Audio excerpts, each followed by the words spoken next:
ಕುಂದಾನಗರಿಯಲ್ಲಿ ರೈತರ ಕಿಚ್ಚು ರೋಷಾಗ್ನಿ ಭುಗಿಲೆದ್ದಿತ್ತು. ಅನ್ನದಾತರ ಆಕ್ರೋಶಕ್ಕೆ ಬ್ಯಾರಿಕೇಡ್ಗಳು ತರಗೆಲೆಗಳಂತಾಗಿದ್ವು. ಖಾಕಿ ಉಕ್ಕಿನ ಕೋಟೆಯನ್ನೂ ಕೂಡ ಪುಡಿ ಪುಡಿ ಮಾಡಿದ್ವು. ಅಷ್ಟಕ್ಕೂ ರೈತರು ಈ ಪರಿ ರೊಚ್ಚಿಗೆಳೋದಕ್ಕೆ ಕಾರಣ ಏನು? ಬನ್ನಿ ನೋಡೋಣ.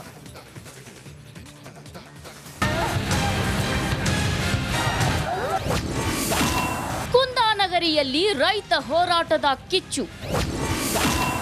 ಬರ ಪರಿಹಾರದ ಹಣಕ್ಕಾಗಿ ಅನ್ನದಾತರ ರೊಚ್ಚು. ಬೆಳಗಾವಿ ಜಿಲ್ಲಾಧಿಕಾರಿ ಕಚೇರಿಯತ್ತ ರೈತ ಪಡೆ ದಾಂಗುಡಿ. ಹಸಿರು ಸೇನೆ ತಡೆಯಲು ಪೊಲೀಸರ ಪರದಾಟ. ಖಾಕಿ ಉಕ್ಕಿನ ಕೋಟೆ ಛಿದ್ರ, ಬ್ಯಾರಿಕೇಡ್ಗಳು ಉಡೀಸ್. ಡಿಸಿ ಕಚೇರಿ ಗೇಟ್ ಮುರಿದು ಒಳನುಗ್ಗಿದ ಅನ್ನದಾತರು. ರೈತರು ರಾಕ್ಸ್, ಪೊಲೀಸರು ಶಾಕ್.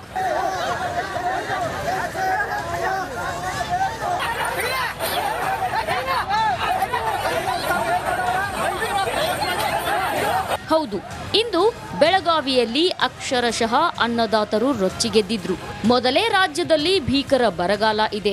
ಅದರ ಮೇಲೆ ರಣಬಿಸಿಲಿಗೆ ಜಲಮೂಲಗಳು ಬತ್ತಿವೆ. ಅನ್ನ ಆಹಾರಕ್ಕೆ ಪರಿಪಾಟಲು ಶುರುವಾಗಿದೆ. ಆದ್ರೆ ಸರ್ಕಾರ ಮಾತ್ರ ಬರ ಪರಿಹಾರದ ಹಣ ನೀಡೋಕೆ ಮೀನಾಮೇಷ ಎಣಿಸ್ತಾ ಇದ್ದು ರೈತರ ಆಕ್ರೋಶ ಸ್ಫೋಟಗೊಂಡಿದೆ. ಸುಗ್ರೀವಾಜ್ಞೆ ಪ್ರಕಾರ ಜಿಲ್ಲಾಡಳಿತ ರೈತರ ಸಂಪೂರ್ಣ ಸಾಲ ಮನ್ನಾ ಮಾಡಬೇಕು. ಇವತ್ತು ಸಂಪೂರ್ಣ ಸಾಲ ವಸೂಲಾತಿ ಯಾವುದೋ ಬ್ಯಾಂಕ್ ಇರಲಿ, ಇವತ್ತು ಸಾಲ ವಸೂಲಾತಿಗೆ ಜಿಲ್ಲಾಡಳಿತ ಅವರ ಗೌರ್ಮೆಂಟ್ ಆರ್ಡರನ್ನು ತೆಗಿಬೇಕಂತ ಒತ್ತಾಯ ಮಾಡ್ತಾರೆ. ಘಟಪ್ರಭಾ ಎಡದಂಡೆ ಕಾಲುವೆಗೆ ನೀರು ಹರಿಸಬೇಕು ಅಂತ ರೈತ ಸಮುದಾಯದ ಮತ್ತೊಂದು ಬೇಡಿಕೆ. ಈ ಬಗ್ಗೆ ಡಿಸಿಗೆ ಮನವಿ ನೀಡಲು ಹೊರಟಿದ್ದ ರೈತರನ್ನ ಪೊಲೀಸರು ದಾರಿ ಮಧ್ಯೆಯೇ ತಡೆದಿದ್ದು ಹೈ ಡ್ರಾಮಾಗೆ ಕಾರಣವಾಯಿತು.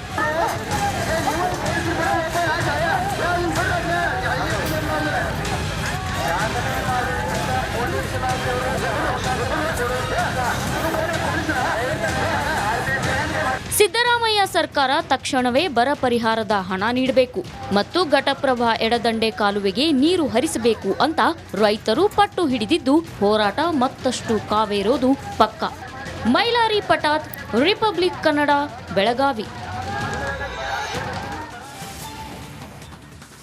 ಅದು 4 ಜಿಲ್ಲೆಗಳ ಜೀವನಾಡಿ. ಆ ಜಲಾಶಯದ ನೀರನ್ನ ಕುಡಿಯೋದಕ್ಕೆ ಬಳಸಿಕೊಳ್ಳದೆ ಕಾರ್ಖಾನೆಗಳಿಗೆ ಪೂರೈಕೆ ಮಾಡಲಾಗ್ತಾ ಇತ್ತು. ಈ ಬಗ್ಗೆ ನಿಮ್ಮ ರಿಪಬ್ಲಿಕ್ ಕನ್ನಡ ವರದಿಯನ್ನ ಬಿತ್ತರಿಸಿತ್ತು. ಕಾರ್ಖಾನೆಗಳಿಗೆ ನೀರು ಪೂರೈಕೆ ಇದೀಗ ಬಂದಾಗಿದೆ. ಆ ಕುರಿತ ಒಂದು ವರದಿ ಇದೆ, ಬನ್ನಿ ನೋಡೋಣ.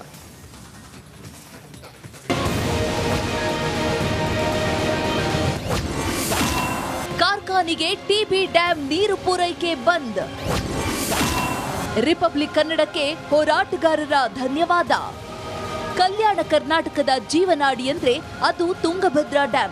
ಬಳ್ಳಾರಿ, ವಿಜಯನಗರ, ಕೊಪ್ಪಳ ಸೇರಿದಂತೆ 4 ಜಿಲ್ಲೆಗಳ ಕುಡಿಯುವ ನೀರು, ಕೃಷಿಗೆ ಈ ಜಲಾಶಯದ ನೀರೇ ಆಧಾರ.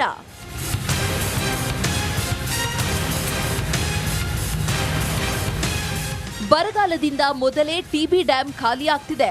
ಇರೋ ಅಲ್ಪ ಸ್ವಲ್ಪ ನೀರನ್ನ ಜನರು ಕುಡಿಯಲು ಬಳಸದೆ ಕಾರ್ಖಾನೆಗಳಿಗೆ ಪೂರೈಕೆ ಮಾಡಲಾಗ್ತಿದೆ. ಮೊದಲು ಕುಡಿಯುವ ನೀರಿಗೆ ಆದ್ಯತೆ ನೀಡಿ ಎಂದು ಕನ್ನಡ ಪರ ಸಂಘಟನೆಗಳು, ರೈತ ಸಂಘಟನೆಗಳು ಹೋರಾಟ ಮಾಡಿದ್ದು ಇವರ ಧ್ವನಿಯಾಗಿ ರಿಪಬ್ಲಿಕ್ ಕನ್ನಡ ನಿಂತಿತ್ತು.